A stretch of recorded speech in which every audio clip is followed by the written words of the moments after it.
The views and opinions expressed in the following program are those of the hosts and guests, and not necessarily those of the staff and management of WWDB-TV. Get yourselves together. Right. Stand up and live your life. Right. Get yourselves together. Right. Hands up high.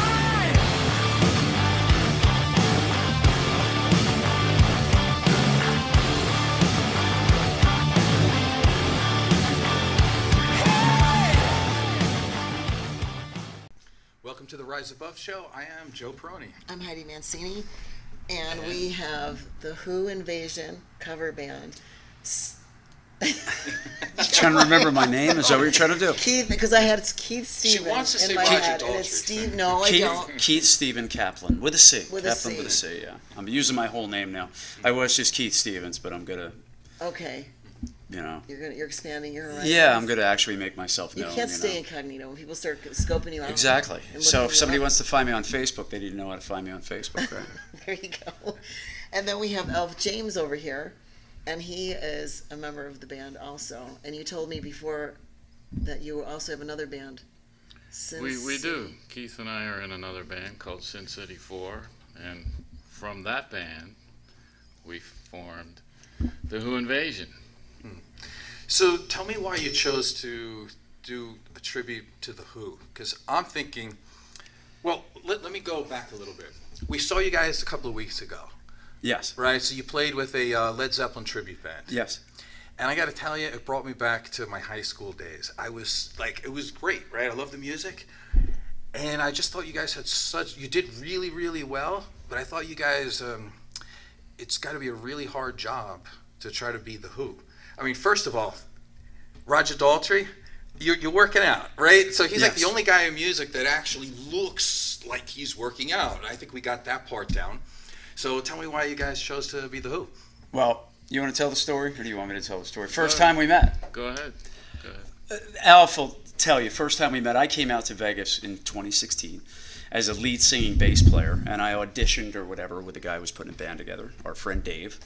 And he said, it's Vegas, dude, you can't be a front guy and play bass. So put the bass down, you're going to be the front guy. So I also play guitar, I play harmonica, so I kind of became like the multi-instrumentalist lead singer of Sin City 4. First time I met Alf, we got rid of our bass player, our original bass player, who wasn't with us for very long, and we picked up Alf, who was an amazing bass player. And as Alf will tell you, first time he saw me and heard me, he's like, dude, Roger Daltrey, it's the role you were born to play. So it was really his idea to put the Who tribute together. Oh, very cool. But as far as doing the Who, it is there aren't very many Who tributes, just because it's incredibly physical music. It really is. I mean, you listen to what they're doing, and it's just insanely physical. So I think that's why a lot of people don't do it. It's not laid back in any way. You know, you go on stage for an hour, and it's just an hour of straight ahead. It's like being in a boxing match for an hour, pretty much. You know? Yeah. So Alf, okay, so tell everybody who you are playing in the band.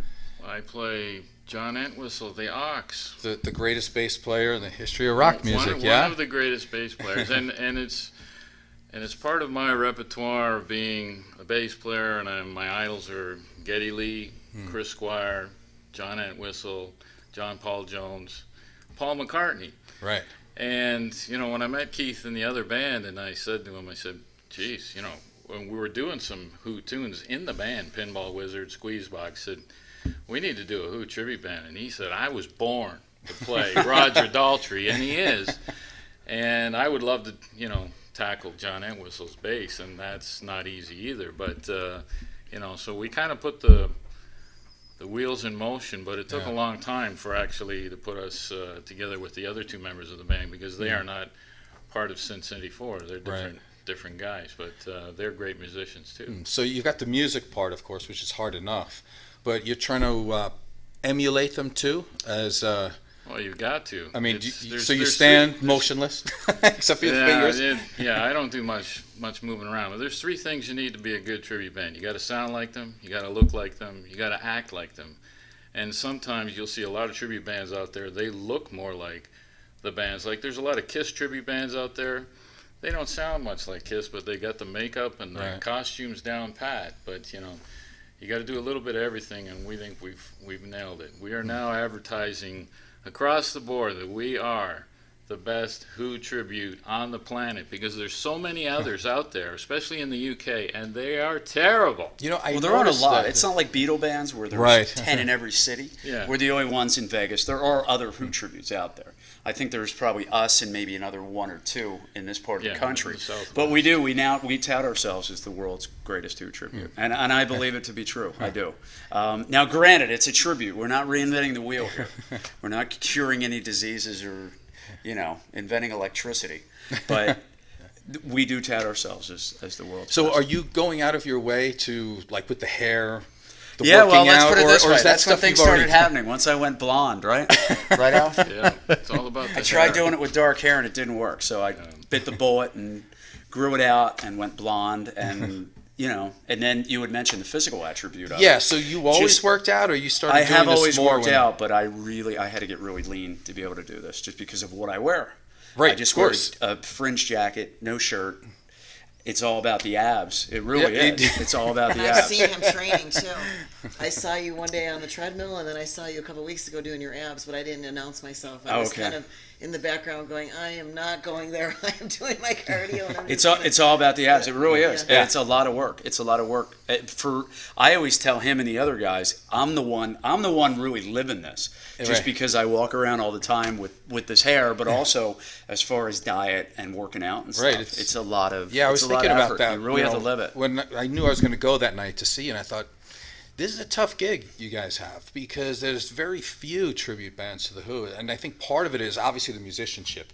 You got a really tough job, John Entwistle, but also the look is totally different too. So you got to work on what era are you going for? I mean, I already know, but tell the people. It's like You're talking the about with my Woodstock. appearance? Yeah, so we're going for the Woodstock era. Well, I had to pick one. I mean, it's funny. I was actually looking at leather jackets online today because you could wear a very specific type of kind of slim cut biker jacket with no shirt under it. So right now, in terms of the look, I mean, I'm doing the kind of Woodstock Right. fringe era, which is very iconic. And Alf does I guess, kind of the 65, 66 Union Jack jacket. And we have Aaron, who's our Pete Townsend, Aaron Archer, in the white Boilerman's Right. jumpsuit. And, the other thing that we always joke about, too, is the height differential. Because Daltrey wasn't super tall and Yeah. Townsend was like 6 foot. So Aaron's very tall. Aaron's probably 6'3". So we kind of have that height differential Okay, going. yeah, you got that, too. Which is kind of funny. So So do you guys go over like old videos specifically to look at? I'll let you answer this one. I do. I'm going to tell you which one you watch. I'm going to see if I can do this right. You watched like the Live at Tanglewood video. Yeah, I've watched that a number of times. Yeah, it's. You know how I know that? Because there's a part in there when he says, "When a young man was a strong man." In the beginning of that, he flexes his arm. Yes. Yeah, you got that. He did that on a number of occasions, actually. Yeah. Yes, I did kind of steal that from there, yes. Very good. Spoken like a true Who fan. Of course. So, good. how much do you watch on it to get the exact stuff down? Nothing. I mean, Really? I have watched it. I watch Entwistle videos to get the playing down, not much to his style. It's one thing to see him play, but it's intimidating to just hear it and look at the notes and try and emulate that. And some of the tabs and stuff that I've tried to copy, they're not correct. And so I'm, basically using my own style and some of his to try and recreate it. And I had to get the bass, though. That was a big part of this band. That's right. Yeah. That's another. Yeah, we I've almost- never. absolutely. We almost didn't Absolutely. put this together until I ordered the bass, and I had to order it through Japan, and it took months and months and months, and this customized this, and then when I got it, it sounded like crap, and I had to put all new electronics into it. Wow. And if you're gonna do John Entwistle, you got to have that bass. You Yeah. just can't come out with any old bass. He would email me like once a week Every because week with the an update. factory would send him updates with photos. man. Yeah. So he would forward the photos to me, and I saw this thing literally formed from a block of wood into a fully formed bass. It was pretty cool. So you probably had trouble getting the jacket too. Actually, we stumbled along that jacket. if you had seen our first video, I had this Elvis fringe shirt on, and it just didn't cut it. And then I had a Who T-shirt, and that wasn't doing it. And then I got lucky, just looking for stuff, and then found that Union jacket, and I got the biggest one they had, and their sizes are much smaller than the American size, and I got it, and it still doesn't fit me where I'd like to, but I got it, and it looks better than anything else I've worn, so we're running with it. We actually visually came a really long way in a really short amount of time. Just over the course of like 6 months, we totally turned it around visually on a number of levels. So it's been fun. It's been fun from that aspect. It's a hard We're thing. grown men playing dress up. What can I tell you? So where did you get the that white painter's suit too? For It was just an eBay purchase. I just went on eBay. Oh, really? It was like $25. No way. It was like $25. My jacket was actually originally a biker jacket, and I took a pair of leather shears, cut it apart, customized it, and kind of did what I needed to do with it. So, wow, very cool. Yeah, Awesome. It's been fun. It's been a lot of fun, and even amplifier-wise, Alf had the wherewithal to get the covers, kind of the screens that go over the amplifiers. I bought sort of a no-name amplifier, tube amp, turned it into a high watt or something that appears to be a high watt. A high watt sticker on, Right. on that. You look at it, you wouldn't think it's anything but a high watt. It looks great, and the stack, and the guitar that Aaron plays, Keith picked that up for him as well. Wow. And There was a Gibson SG that he was using. Yes. You could call it that. You could call it that. It says Gibson on it says Gibson on the headstock. It's like music. Modified. It's like music zirconia, right? Instead of cubic zirconia, it's like music zirconia. So right now, pretty much all we need. I'll just throw this out. We need representation. It's kind of what we're looking for. Okay. That's kind of what we're going for. I mean, we were fortunate enough to get booked into House of Blues and get some other gigs where we're at Vamped a week from, I don't know when this is going to air exactly, but we're there on the 29th of September. This week, so it'll be on this week. So we were at Counts Vamped on Sahara with Sweet Home Alabama. It's a double bill, us and Sweet Home Alabama, which is a Lynyrd Skynyrd tribute. And funnily enough, of course, The Who and Lynyrd Skynyrd toured together during the Quadrophenia tour. So now The Who and Lynyrd Skynyrd are back together again. And they're Very good. cool. They're a great band. They're good guys. So we go on at 10 o'clock on the 29th at Counts Vamped. And we're happy to be back there. They were kind enough to ask us back. We were there once before. They were very, very kind to us, and we're back again. So you guys are doing well. It seems like you're getting a lot of gigs. We're trying. We need to get out of Vegas is kind of what we need to do now, to be honest with you. We need to get out on the road. And for that, like I said, we need representation outside of Vegas. So that's what we're trying to accomplish now. We're actually reaching out to some promoters and agents in the UK in the hopes that we can land some stuff over there. So that would be interesting. To have an American band. So social media is your friend, obviously. Yeah, very much so. So Alf knows this. I was on one of these Who pages on Facebook, and I was asking one question, and I got something like 100 comments back. So there's obviously a lot of interest. One of the questions I put out there is that I said that I saw you guys a couple of weeks ago, and there was a Led Zeppelin cover band before. Yes. Again, I was reliving my high school days, because to me there's the Who, and then there's everybody else. And as you guys were done with your set, I was watching all these people watching this Led Zeppelin thing. I'm going, God, I hate this. Like Led Zeppelin just seemed more popular than the Who, and it always got my goat, so to speak. So I put the question out there of why is the Who underrated and Led Zeppelin seems so overrated? Just my opinion, but I put it out there. There's over 100 comments. Do you guys have any thoughts about that?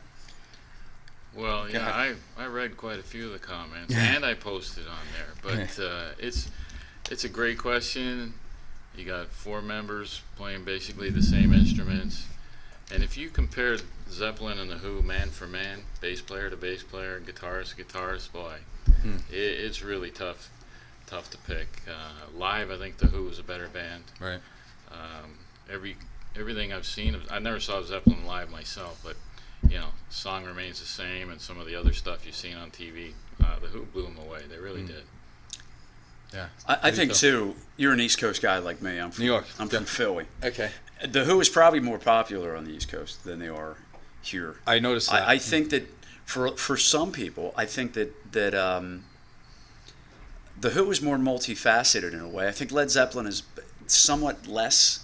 They're a great band, but I think they're more blues-based. I think that they are closer to metal, and I think that a lot of people that are into metal relate to Zeppelin more than they relate to The Who.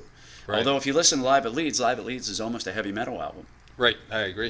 Yeah. But they do. There is a closer link, I think, to heavy metal than there is to Zeppelin than there is to The Who. And I think that may be part of it. There's more of a metal scene here in Vegas. That may be part of it too, as far as I agree. The I think link that's of a the big metal part scene of it. to Led Zeppelin.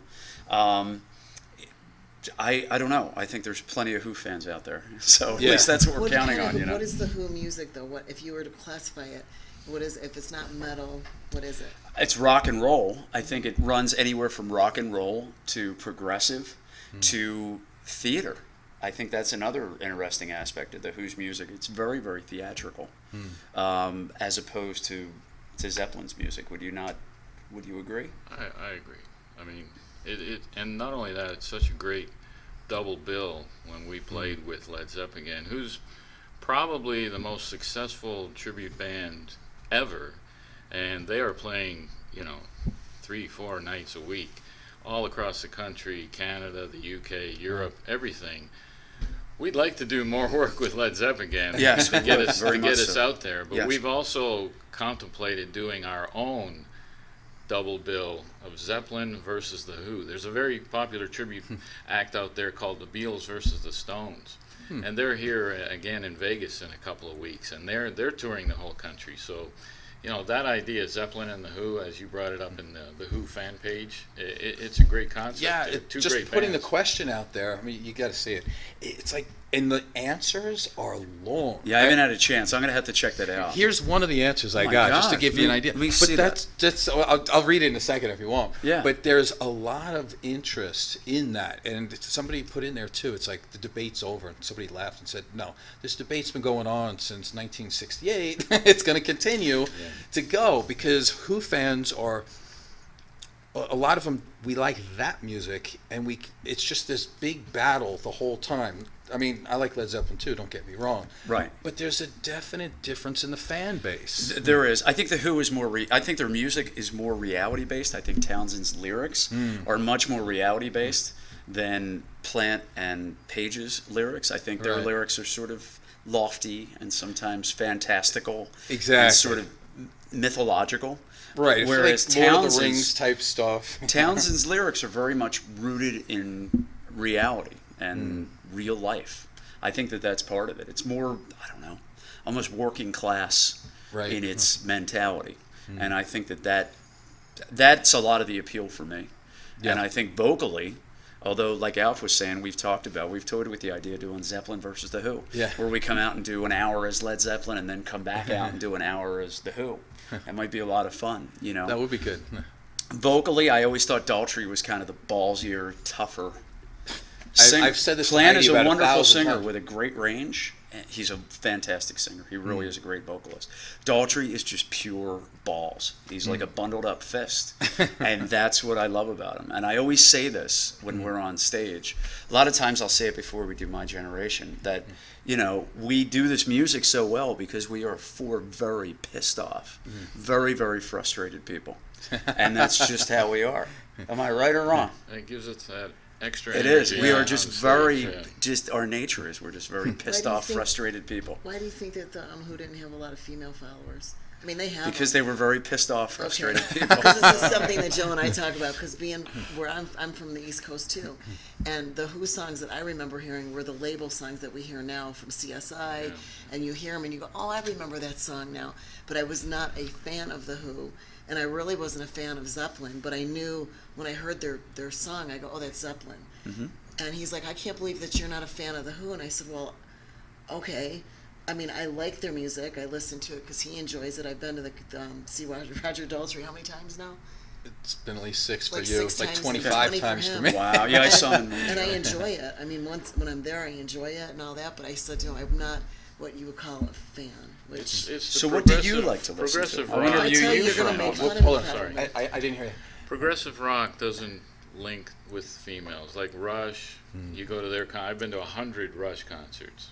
It's 99% guys. Yes, the same way. Yeah. You know, the Who is That's- pretty close to that. It's progressive rock. That's a good doesn't- point too. But I love Freddie Mercury with Queen. He's theatrical. He's Oh, got yeah. a set Wow. of pipes. It's different, He yeah. would come out half naked. I remember being a young girl and going, "Oh my God, like this is really," you know, just he wasn't the And best I'm not sure that looking. that was a good thing. Freddie Mercury I'm coming just out half saying naked. it wasn't, but I'm just saying I like him, and I like Steve Perry from Journey. I listen to AC/DC. I mean, your softer type, and that was exposed to me by guy friends. They're like, you know what, you got to stop listening to Steve Perry and Journey. Listen to AC/DC, Yeah. Metallica. They started introducing the girls to more heavier metal. But honest to God, I never really heard of the Who until I was much older, and then started, and then with Joe, of course, he loves them a lot. But yeah, because of the CSI link, I mean, people go. We start playing "Who Are You" and people go crazy. Yeah, it's They weird, instantly right? That's Recognize the- it, So we started talking about this before the show. So Yes. this is a good segue to bring it up. Yes. So one of the things is, right, like, full disclosure, right? I'm like, at the time I was like 12, right? And I heard the first Who song. I was like, oh my God, this is the greatest thing I've ever heard in my life. It's like, going through the thing. So my mom takes me to go see Woodstock the movie. Okay. At 12 years old, I was on the football team, and you do your push-ups, sit-ups, and you want to like have abs. You want to start to be a man. I got to tell you, when I see Roger Daltrey for the first time, we didn't have videos back then, right? So I'm watching this on big screen, and I'm like, this guy's more jacked than me. He's more jacked than my football coach. So to me, it was like utter masculinity to start. And from there, obviously, the windmilling, the smashing stuff was all about testosterone and, Yeah. Absolutely. oh, it was so great. But going back to the other part, let's say the top most famous bands of all time, which the Who's there, but they always seem to be on the bottom of that rung. So we take the Rolling Stones. We got Mick Jagger. Nothing personal. Whatever somebody wants to do is fine. I have no problem with that. But we have to admit, he's extremely feminine. So He can. Yeah. I mean, there's certainly been rumors. Yeah. So I mean, I don't, not what he does in bed. I don't really want to, I'm not that kind of guy to be that. What people want to do, I love everybody. But what I'm saying is, if you want to be the leader of a hard rock band, we're talking masculinity and testosterone. Mick Jagger's, the question would be, why him?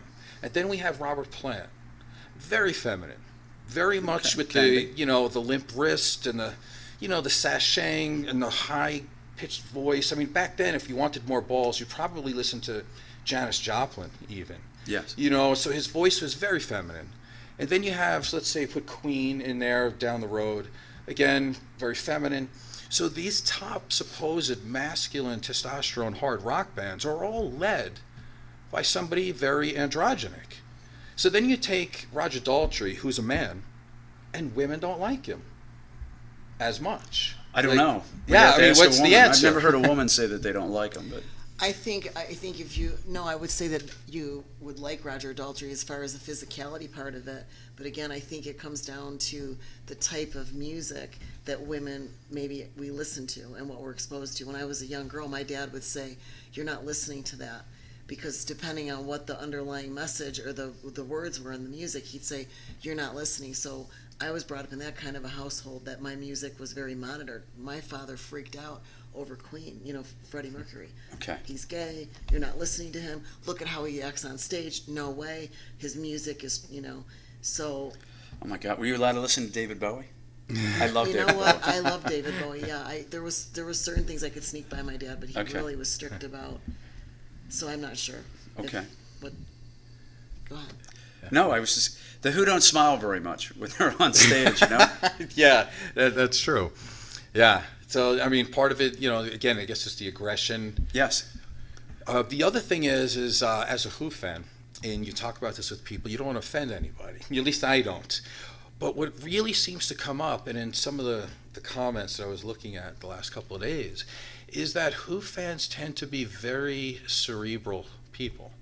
They Okay. be very introspective. It's like you look at Peter Townshend's lyrics and you go, this guy speaks about the beauty and pain of life, of getting older, of having horrible things happen, of having great things happen. Then you look at Led Zeppelin, it's like party time, you know. Townsend's a pretty self-hating guy, I think, on some level. I think he's somewhat self-hating. Zeppelin, their lyrics, I love blues. I'm a huge blues fan. Robert Johnson, Elmore James, Hound Dog Taylor, all those guys. I love blues. So I love a lot of Zeppelin's bluesier stuff. Right. Sometimes when you get into some of their lyrics, like Kashmir, it's a little hard to relate to what the hell they're talking about. And it's a great riff. It's kind of a dirge, that, you know, the riff with the strings and everything else going on. It's pretty cool with the orchestra. But then you listen to the words and you're like, what the hell is this about? What does this mean? Right? Yeah. It doesn't mean a whole hell of a lot. It doesn't tell too much of a story, you know? Right. Yeah, and I think that's what it is for me, too. I didn't feel it personally. But Quadrophenia, I felt that. You know, all the thing of it as and being a young Tommy person. as well. That one, too. What do you think? I'm going to relate it to a story about my wife. So when Which is a giant and whistle song, boy. Yeah. When I practice at home, and she says, "Oh, what are you practicing? Are you going to practice the Who or the other stuff?" And I said, "Oh, I got to practice the Who." She says, "Make sure you close the door." It's like, it's too loud, it's too aggressive, my bass is too loud, you know, I'm playing the real me, and I'm like riffing all these notes off, and she goes, "What is that? She doesn't know the Who, she doesn't understand the Who." But then when she came and saw us play, it was different. But she wasn't a fan of the Who's music. Well, that's She's like a fan. Joe, if I would have saw Roger Daltrey, you're the Roger Daltrey that I know, because I never saw him young like him. And that's an interesting if point. I would have seen that at his age, him, the way I saw you at, because the way you do him so well, and Thank the you. body and all that. Thank you. I said to Joe, yeah, I probably would have liked the music because I would have liked Roger Daltrey. And that's an interesting point. But I was never exposed to it and as a that, young girl. That really is the point behind us doing this. And that's really where tribute bands come from. At least we do this from the heart. I mean, this is very much a labor of love for us. We are recreating something that does not exist anymore. You know, the Who as a band, in my mind, to be honest with you, Daltrey, they should probably be called Townsend and Daltrey, or Daltrey and Townsend. Yeah. I mean, if the Beatles, and I love both those guys, but you know, if Paul and Ringo said, "We're going to tour and we're going to be the Beatles," people would go absolutely bonkers. I mean, we would all be very offended in a way. Yeah, you know, no, true. George and John would be very upset. So we are creating something or recreating something that does not exist anymore. We are creating these guys in their, you know, I'll say halcyon days, or in their heyday. And that's really the point of this, is to let people see what it would have been like to see these guys back in their prime. Because honestly, and that's to what see we're him going now, for. Not to compare you, but I've seen Roger Daltrey, and he's older. He's Please, quite I a hope bit he doesn't older than hear I am. this. I mean, you know. But, you know, he is an older entertainer, and he's trying to recreate, here you go, he's got his own music, he created all this, and to see him do it over at his age now, it doesn't have the same, you know, he's trying to do, I mean, he's great, don't get me wrong, but he's an older gentleman trying to, you know, even Peter Townsend, you know, he's great, but he's slowed down. You can see he's not maybe windmilling as much, and he's not jumping up in the air and doing splits. No, it's tough. I mean, these guys are mellowed out, decades 'cause they're older than we are, Yeah. and that certainly makes a big difference. It does. So that's kind of what we're doing. We're kind of trying to recreate and give people the experience of what it would have been like to see them back in their heyday. Which for us, their heyday kind of spans, I don't know, like a 13-year period or so. You know.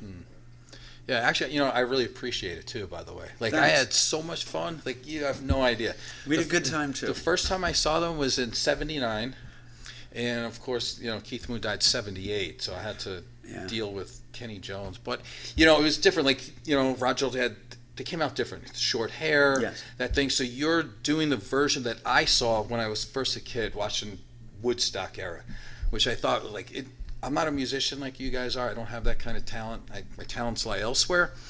But I've always wanted to be good at something, even in bodybuilding. But I would look at The Who and go, that's so motivating for me. They're doing things that I've never seen anybody else do, and that inspires me. And it still does to this day. It's so, like, it changed my life, even though I'm not a musician. So you're helping. I love No, it. I And I appreciate can't it. wait to go. It's on the 29th. 29th, a week from tomorrow. Where is it again? At people know. Vamped, Counts Vamped on Sahara, which is pretty well known. I mean, that's kind of like Yeah. the epicenter of rock and roll and metal too. That's kind of the epicenter of rock and roll and heavy music in Vegas. I mean, that's like the premier place where a lot of bands will come to play kind of the heavier stuff, you know. Yeah. But going back to what you were saying as far as the Woodstock movie, yeah, Daltrey was like a 5'5" rock god in his day, you know? He really was. He was awesome. He was, in my mind, the best there ever was. Yeah. Yeah. Different in the whole thing. You know, the other thing is, too, just to throw in, I mean, I know you guys like all types of music, so do I, but the Led Zeppelin comparison. One of the reasons, and correct me if I'm wrong, I think that Led Zeppelin is more popular is because they're so influential. Like, there are a ton of high-voiced male singers. There's a ton of guitar players that can play really good pentatonic scales. There's a ton of good drummers that can keep a beat that hit hard. But when you see The Who, it's like there's no Roger Daltrey's, nobody's swinging the microphone, nobody is using chords and a guitar almost as a drum. Yeah. Windmilling in the air half the time, and there's really no John Entwistles out there for that style, even though I like Geddy Lee too myself. But it's a totally different animal. Yeah, we talk about this all the time, that if you took the four parts, if you listen to what they're playing, and you took each part individually and just listen to the bass track or just listen to the drum track or the guitar track, it wouldn't make any sense in the context, without the context of the other instruments. Right. You'd be like, what the hell are they doing? You stick it together and it all works, and that's really their brilliance. Yeah, it's amazing how the individual members of that band play almost somewhat of a lead. Right. You know, Entwistle's considered a lead bassist. Keith Moon's all over the place. You know, he's not playing a straight beat or anything like that. You put them together, you got such an amazing band. And when we play on stage, you know, we try and give each other a little heads up on, you know, on the bridge or something like that. And Keith always points this out. When the Who played on stage, they never interacted. You never see Pete Townsend running over to John Entwistle. Entwistle stood in one spot and stuff like that. And yet, you know, it was such an amazing band. It truly was. And they were on all the time. It's always up. Yeah. And you don't realize it until you do it. Until you go up and you do it for 2 hours. They're always up. If you listen to Daltrey singing, he's rarely, if ever, singing gently. It's always, there's a lot of cardio involved in, what he does. In some of those old videos, I want to say a little bit past the 70s, like 75, I want to say, in there, where he would literally be running. Like, he was in shape. Like, he was like running in between, you know, sprinting back and forth. I was like, you know, it's totally different viewing it. I think somebody on the site too was saying, you know, even if God was singing too, I saw yeah, this. that you still can't keep your eyes off of Peter Townsend. Yes. You know, and probably vice versa. You know, it's like you don't know where to look. Like, you watch some of those old videos, like the Isle of Wight things that I'm sure you've seen 1,000 times. They don't show John Entwistle enough. But Keith Moon is crazy. Like, he's just dead center in the drum set pretty much, no hi-hat, and just destroying the place. And the other interesting thing about him is, and we've talked about this as well, he's on the floor. Keith Moon was never on a riser. Maybe a couple of times when they did early TV shows. But if you watch them live, he was never on a riser. He was on the same level as the rest of the band. He didn't want to be up on a riser. He'd like being down on the floor with them. Yeah, I never thought about that, but that's true. Even when he had the bigger drum set, it was this way, right? Like Rush, it's kind of up. Most of these ones, like, you can't even see the drummer. He was like, you know, he had view. Yeah, he almost played with the drums almost completely flat. But he was down on the floor. He was not up on a riser, which was pretty interesting, I thought. Yeah, pretty so cool. Overall, the feedback that you're getting back from the people that have seen the show, that are Who fans, has it been good? It's been awesome. Okay, because I'll let you. I always wonder how that must feel like, because you're trying to do, you're doing a cover of somebody else. It's been pretty amazing. You have to like be on the level, because you're going to have those critics or the people out. We've had nothing but positive feedback, even from people that are pretty harsh critics. And I think part of it is just because we believe in this and we just love what we're doing. Well, and I said to Joe we that love night, this is music. that after we saw you guys, I said to him, if I would have been a younger person, even Marnie, we brought my friend. Yes. She said the same thing because she was never really like hoo-hoo. You know, none of us girls were, and I'm not really sure why. He asked me that all the time. I can't believe that you don't love the Who, and I said, well, okay, I like the music because you like it, and I do like some of their music, but I wouldn't say I'm a fan. No, Steve Perry walked in here right now, I would be, on the, oh my God. How about Arnel Pineda? Would you react the same way? Would you react the same way to Arnel Pineda? I don't know who that That's is. the guy who's singing Journey now. No, Okay. I went to see them, and if you close your eyes though, if you hear it, Oh, it's amazing. He sounds just like Yeah, Steve Perry, he but does. you open your eyes and you go, wait, it's kind of he doesn't mannerism at all. No, he doesn't look like He's him not in the even least. I mean, close. no. So that kind of freaks you out a little bit. You are closer to what a younger Roger Daltrey would Thank be you. from what I've watched with Joe, because I've watched every single movie, every video, pretty much. Oh, you made her watch them all. Yeah, I was going to say, not that she But wanted no, to. to see when I saw him the first time in Journey, and I did go backstage with the band, and it was exciting and all that. It just was weird to me. Although he sounded great, it was not him. It was like, but the drummer, was it the drummer that I was with, the original drummer, and there was a guitar player that was still with the band. So that was, Neil Sean. That Yeah. was Oh, exciting. yeah. I stood Great next to him, guitar and they took my picture, and it was exciting. So I got you off track. You were in the middle of a thought, and I took you off Yeah, track. I that's tend okay. to do that to people. Go ahead. Oh, the response has been great, especially on Facebook. And Keith did a homemade video from a still camera from where the big giant board was, edited it down, and that's our video now, because we spent a lot of time and money producing the other video, which we did in the studio. Doesn't compare to this, because you got the crowd, our look has changed, and the sound came out pretty good, and he put together a pretty good montage of that video. The video's gotten over 1,000 hits on Facebook and YouTube, etc., and the fan base is building. And anybody out there wants to check us out, either go to YouTube and search The Who Invasion, or Facebook, search The Who Invasion, and give us a like on Facebook. And we've got photos on there, we've got audio demos, we've got videos, all kinds of great stuff. And we're building a fan base here in Las Vegas. But like I said, really the goal is we need to get management or representation, an agent outside of Vegas is what we need to do. The bottom line with a tribute, you can only play in the same city so much. Right. Just because, how often are you going to go to see, even if the Who from 40 years ago are here today, how often could they possibly play? Yeah, you have Vegas? a residency for 2 weeks, like Queen did down the street, right? Exactly. So that's kind of what you run up against. Okay. Yeah. So we need to get out of Vegas.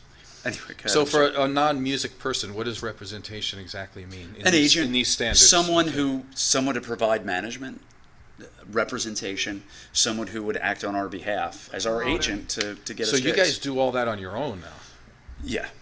So we have a couple agents in Las Vegas, and one that got us to the House of Blues, which was our biggest and best gig to date. But he's tried to do some other things, and it's been slow. And it's there's in Vegas you've got all the casinos, and then you've got outside you've got the bars, and then you've got some really great places that cater to tribute bands like Counts Vamped. And we're going to play the Sand Dollar in January, but in between we don't really have much. But we're looking for somebody that can, represent us, put together a tour for us, something like that, so we can really get to the next level. Yeah, and you guys haven't really been together that long. No, we actually just played our first show in April, and when we set foot on the stage at House of Blues, I think that was our 5th or 6th show. That's it. Yeah, that was only our 6th time ever performing. That's a tough gig. That place looked It like was it was awesome. sold out. Like your It fifth was show. fantastic. It was awesome. So it came together really quickly. We rehearsed really hard, and like I said, we really believe in this. We believe in what we're doing. We love these guys. We love the Who. So tribute bands are starting to be a pretty big business now. Yep. That I've read. Sure. So why would you say that is? For the simple reason that the real thing doesn't exist anymore. I mean, it's kind of like, it's the same reason why they have a hologram of Tupac at, I'm drawing a blank on the name of that, at Coachella, right? Coachella. Okay. Yeah, Coachella. That's the same reason, or why they put, you hear about holograms of Michael Jackson. It's kind of the same thing. People want to see, they sort of want to see this. They want to relive this. And these bands just don't exist anymore, unfortunately, just due to attrition, just natural Right. attrition, Yeah, they get old. aging, and unfortunately, in a lot of cases, death. These people just don't exist anymore, and these bands don't exist anymore. So So where are the new ones though? Right? Like the new bands, yeah, like okay, so a long time ago, if you were listening to old blues, that turns into the Yardbirds. Yardbirds turned into New Yardbirds. New Yardbirds turned to Led Zeppelin. Led Zeppelin turns into 8,000 other bands. No, you know, and you like can- why did it stop progressing or moving? on that note, even with the Who, James Brown. I mean, you can kind of tie Right. that Yeah, direct that's true. Daltrey was hugely influenced Yeah. by James Brown. Personally, I think a lot of it has to do with just technology and computers. I think that people can create music without even really playing an instrument. There are computer programs where you can just punch in whatever you want, and it creates the backing track. And then you get into other stuff like, all sorts of studio effects, even for a vocalist, pitch correction, and all Right. sorts of stuff. And a lot of music that exists today, it's not real. It's very glossy. It's like the Photoshop of music. Yeah. That's the best way I can describe it. Do you agree? Yeah, I agree. When you listen to the music today, whether it's indie rock or pop or whatever, it seems like they're stealing a bit from the old generation. It's like stuff that the Beatles wrote. It's all been written before, and how do they come up with new stuff? And they're, like he said, they're using electronics. They're using all the tricks of the trade in the studio. It's tough to come up with great hits and to play the stuff. What we know now as classic rock. I think classic rock is going to define music for the end of time. But the stuff that is there now, what are you going to call that? And you're Garbage?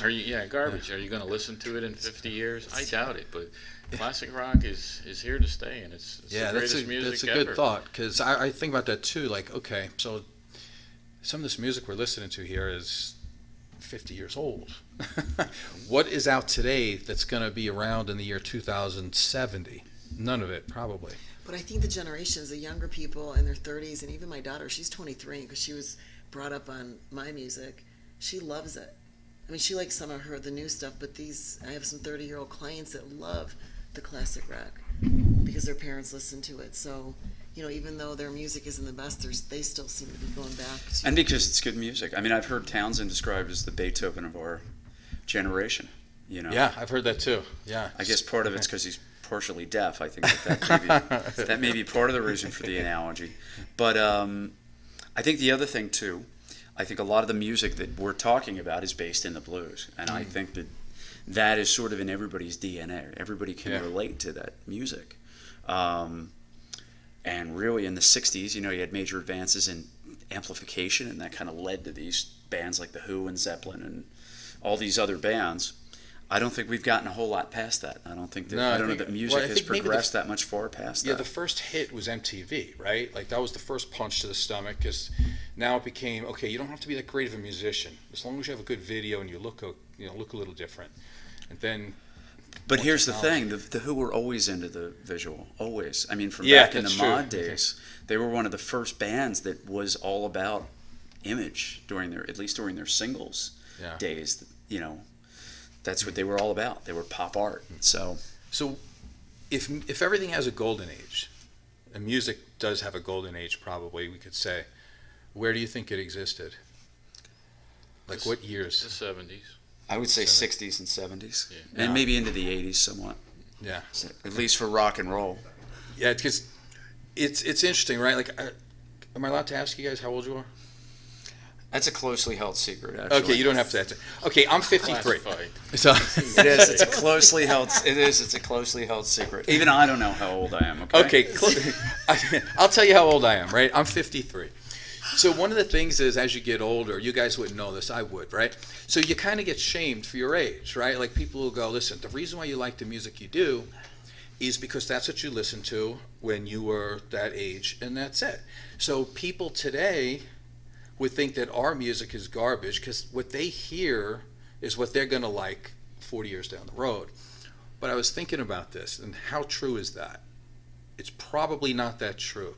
And one of the things I wanted to show you guys, I thought this was interesting. I pulled out my, yearbook. I graduated wow. in 1983, 3 years after MTV, right? And the Who started in 1964, right? Beatles 62. So we're talking a good 20 years down the road. That wasn't the music that was on at that very second, right? So here is our favorites of our high school class. You ready for this? Male singer, Roger Daltrey won. Wow. And we No had kidding. like 700 people in our graduating class. East Roger Coast. Daltrey won. Yeah. Think about that, was what was going on up until 1983. You had all the MTV type of music, probably Duran Duran and all that, but that wasn't it. Roger Daltrey was the #1 singer. And as you see in here, rock group, The Who. Yeah, but you're talking New York, man. I mean, New York is all about. That was probably their biggest market in the United States. Was Yeah, I New didn't York, know that you being a kid at that time, but I just knew when they played Madison Square Garden, it was almost impossible to get tickets, and they would sell out for the whole week.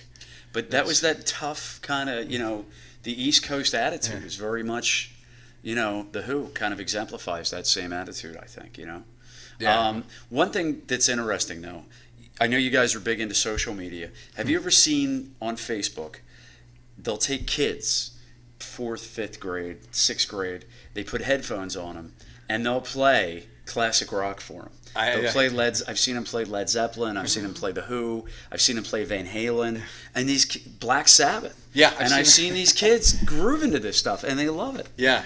So good music is good music. I Right. think it just depends on if you're exposed to it or not. Yeah, so I think you guys can ride a good wave here.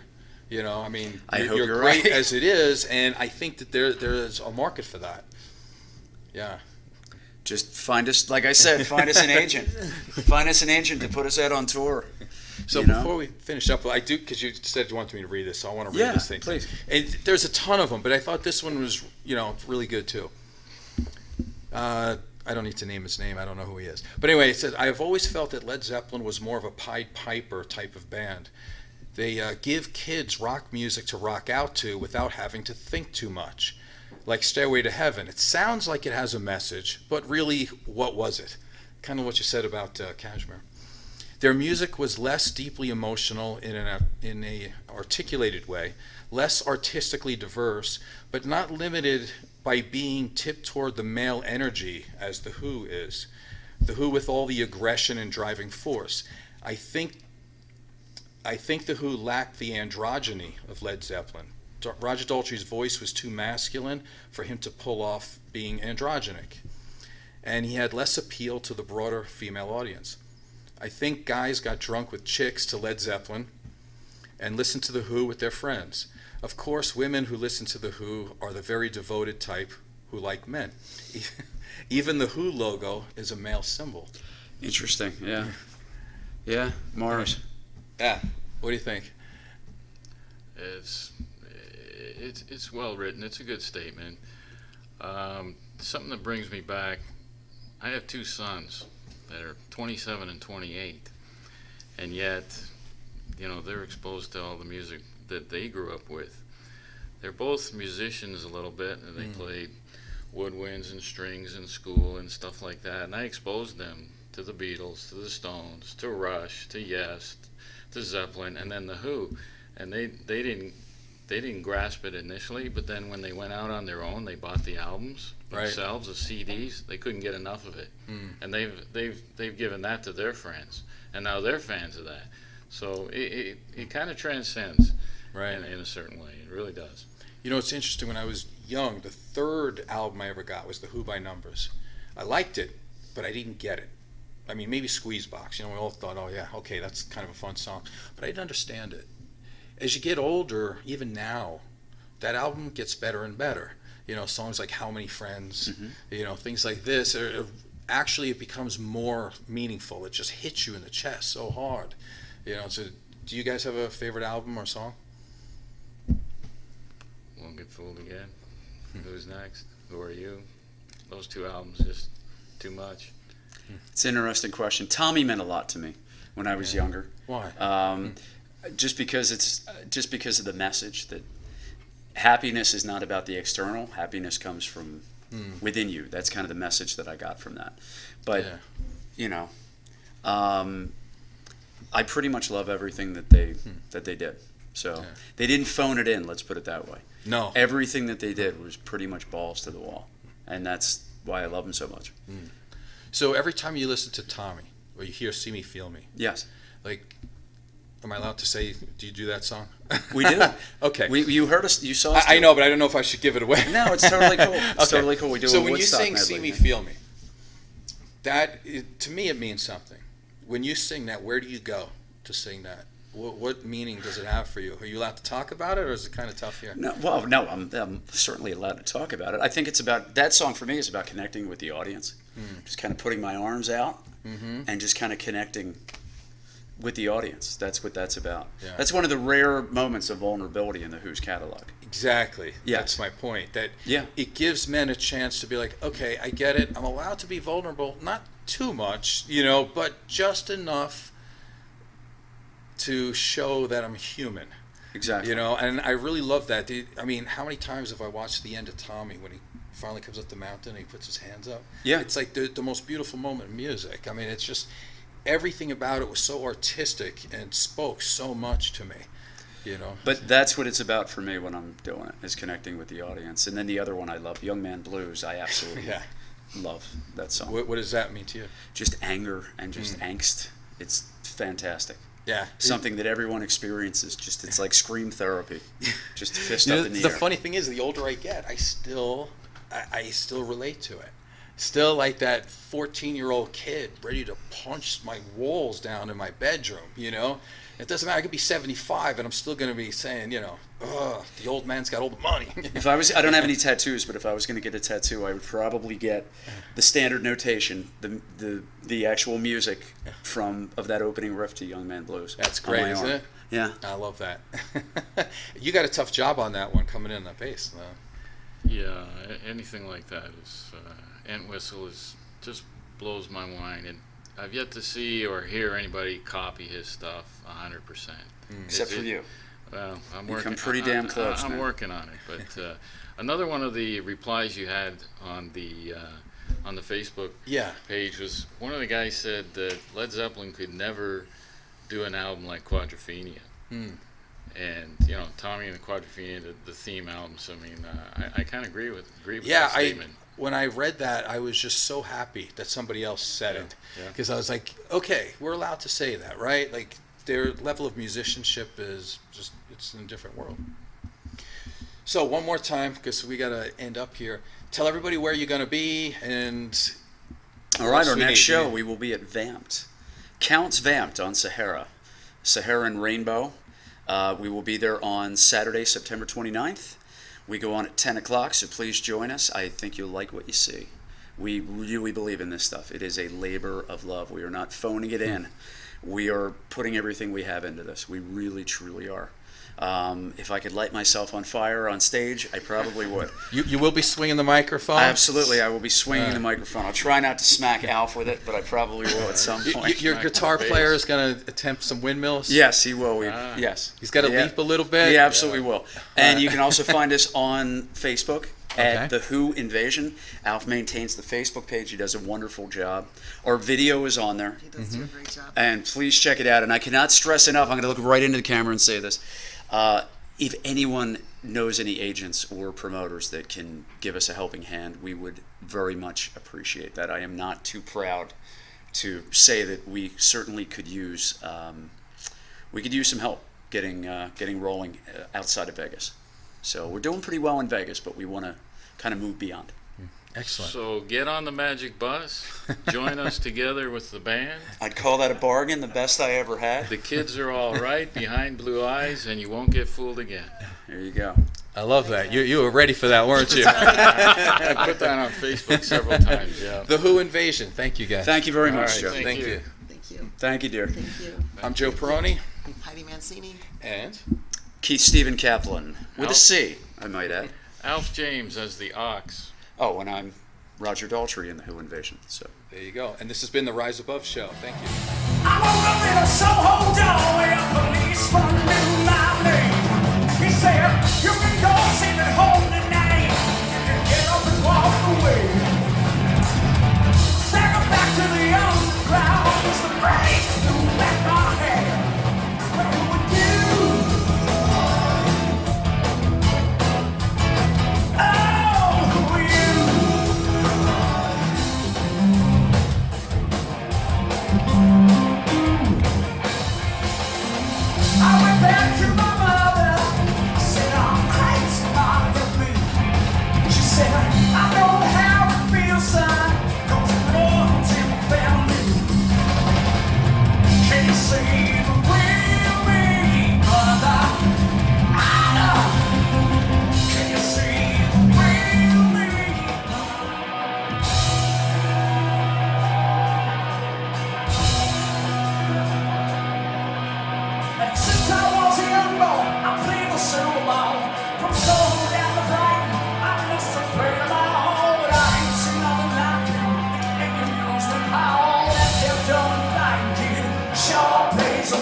touch me.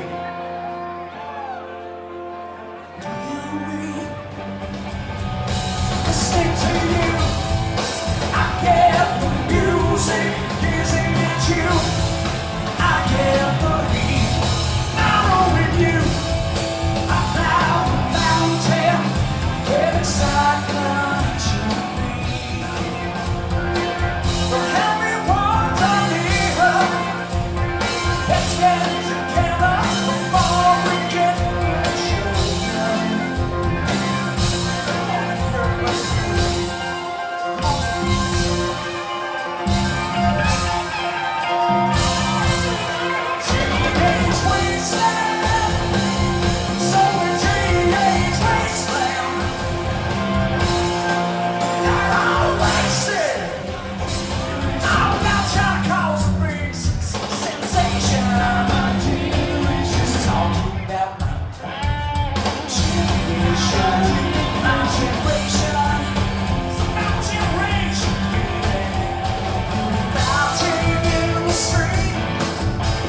children on our feet, and the